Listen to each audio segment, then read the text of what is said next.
What's up, everyone? How we doing today? It's Off the Script, and we're in a new studio. What studio are we in today? What are we doing? Off the Script Studios, right? Yeah, where's that at? That's at Rizot and the Hizzots with the baby blue wall. Always got to put me on blast where I'm at. So, The Safari Inn. the Safari.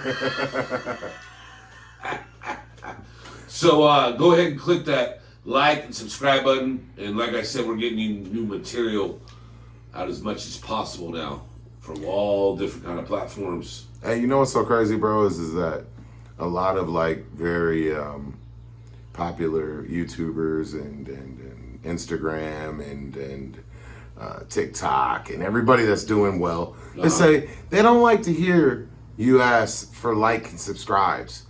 It's because you already are liked and subscribed, my man. We need them. Like, that's why we ask for them. We're not... It's a call to action. Come on. If we were a big channel, we wouldn't be begging. The man says. Wouldn't be sitting there talking about like and subscribe because you guys would already like and subscribe. And you guys, well, over 90% of you watch the videos and then don't like and subscribe. Come on, do something for us. Well, you know what? This is Ilson. I want to talk to Dr. Ilson. So we've been consistent, man. We're going to go ahead and switch this to Dr. Ilson because now he's just being Ilson. We got mics. We got microphones now, bro. Okay. Okay. All right. So what you got, man? What you got? What you want to talk about today? Man, we just got done watching a really good series of Mother's Day and the playoffs. I kind of want to go NBA, but let me ask you this: do you think blind people see in their dreams? Yes. So absolutely. You think they see the light? All right, let me ask you this then. Let me go a little step further. Do you think if you were naturally born blind, so you never seen in your life, do you see? Yeah, because I think you see everything in your mind. Yeah. That's what I think. So in your dreams, you think blind people can see yeah, everything. Yeah.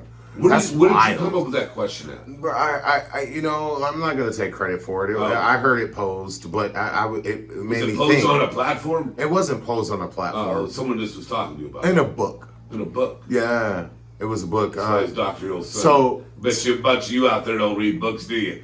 Fucking Googling motherfuckers. So look over the answer. You don't look at. Never mind. I'm sorry. Man. I'm just gonna go on a tirade. Do your thing. And no. In the books, they say that blind people that were born blind, they see in sound. They see in sound. Sound, yeah. Okay. And people that became blind, they see without in their dreams. They see literally. They can see because they've already seen stuff in their life. So, yeah, I thought that was crazy, bro. Good place to start. Well, there you go. That's why he went into Dr. Ilson. So let me ask you a question. Let me hear it. Out of all the sports, what do you think is the hardest to win a championship at? Out of all the sports, okay. Hardest, let me think. I got a curveball. Hardest to win a championship in. Man, I mean, immediately you want to go to baseball because it's hardest to hit a baseball. Yeah, that's what everybody says. I mean, that's the number one, and swing a golf club, but hit a baseball is tough. But there's a lot of things that can get you in and out of baseball. There's a lot of tricks and hacks that can win you a game in baseball. Right. I will say probably winning the Masters or something when you're solo and you gotta, you have a caddy and he's telling you this is this, and you guys are filling it out. It's just you got to hit the shot. Probably the Masters, man. I think that might be probably the hardest thing to win a championship in. What do you think? Wow, I'm kind of surprised by your answer. Yeah, that's tough. Well, let me ask you this question. Okay. Do you think horse racing's a sport? I do. Okay, so mine is winning the Triple Crown. Ooh, that is. Okay, to me, that's got to be one of the toughest things in sports because first and foremost, I believe it's been about 151 of the Preakness, Right. the Kentucky Derby, the Preakness, and the Belmont Stakes. Yeah. I might be off in a year there. The Belmont is the oldest one out of the three. Right. I believe this is going to be the 152nd one. Bro, you got to win, 3 races in 5 weeks. Right. And what's going on now is a lot of in the racing community, they want to change the rules about the horses. And maybe give them a little bit more time, because back in the day, man, they would run race horses once or twice a week sometimes. Yeah. Now it's gotten to be such a business that, they want to go ahead and save their product, and Right. what they have. It's just like, with Solitary, who won the Kentucky Derby, he comes from a big ownership group, one of the best in the world, and they want to see what it does for a career, not in 5 weeks. So, I seen something recently about the jockey? Yeah, no, about like most of the horses that are running at a high level are from Sovereignty or from one of the studs. See, the thing is, it's from Into Mischief. Oh, Mischief. There we go. Yeah. Mischief is one of You know what one I'm of the talking great about, sires, right? One of the great sires. He's got like 6 or 7 horses of his spawn that's on there. He's got the he's one of the best sires out there. But the That's thing insane. is, what a lot of people didn't realize too is like Secretariat's, all his grandkids were in. Yeah, there we go. the Yeah. Kentucky Derby, because he had over 600 foals. Yeah. But when we talk about sports, I think we brought up too that people don't realize how important they are, what goes on in individuality. But also, when you get into the bigger ones, the more mainstream ones, I think I would agree with you. Baseball is probably the most grueling out of them. Or, Premier League soccer. Football. Those, that's a hard one too. That to win a chip, because those divisions are tough and they're big, and there's so much. There's so many rules. Yes. So many rules. So many these sports have. You notice that all the sports that we talk about have been around the longest. Yeah. So we talk about horse racing. We talk about golf. We talk about baseball. We talk about football, soccer, whatever you want to call it. These sports have been around the longest, and that's why I think they're the hardest. I thought that was fascinating, man. With that, all of his breeds have been like top tier horses now. It's an interesting sport. Dude. I was like, wow. Once you really get into it, and understand it all, not just about the betting, it's fun to watch. Because that's what the thing is. So when you think of horse racing, you think betting.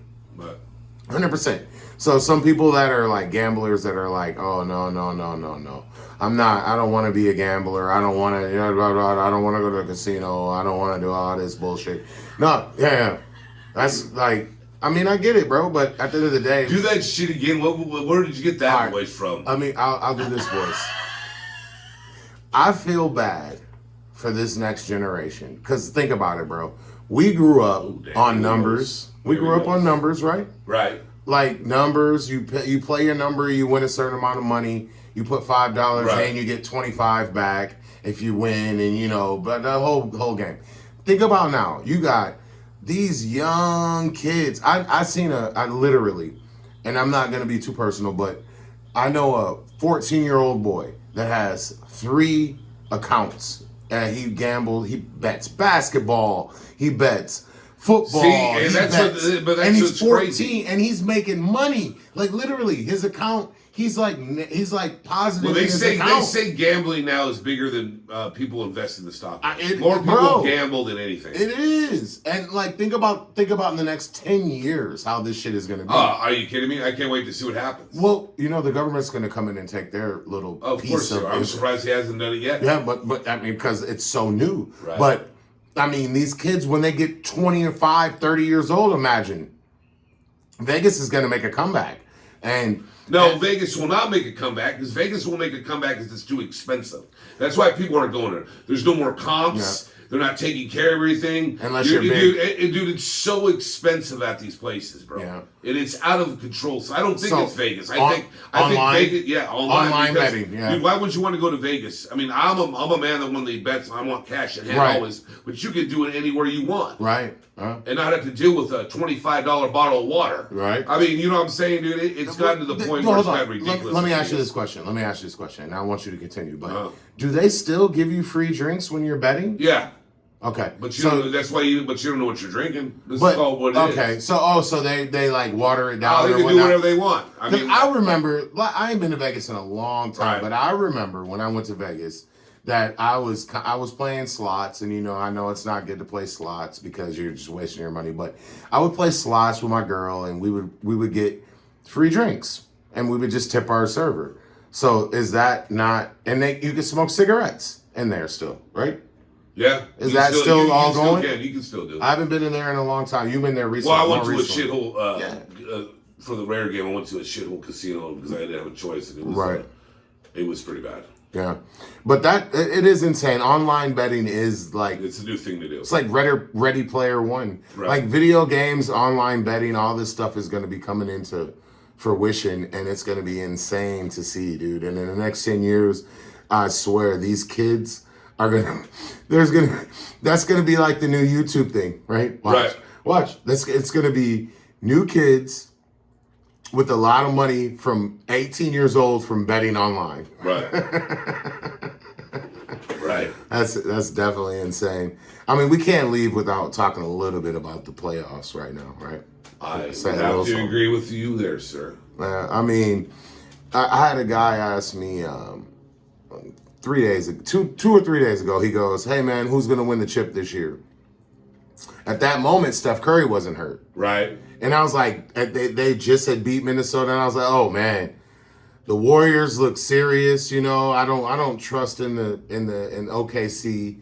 I mean, they're a great team, but I'm like, and then mind you guys, this is like 3 days prior to today, or when you're gonna see this video, and the Cavaliers Indiana series, I was like, oh man. Cleveland looks like Donovan's gonna do his thing. Right. And, like Boston, New York, da-da-da. And as we speak now, I mean, just to be honest with you, Indiana looks like...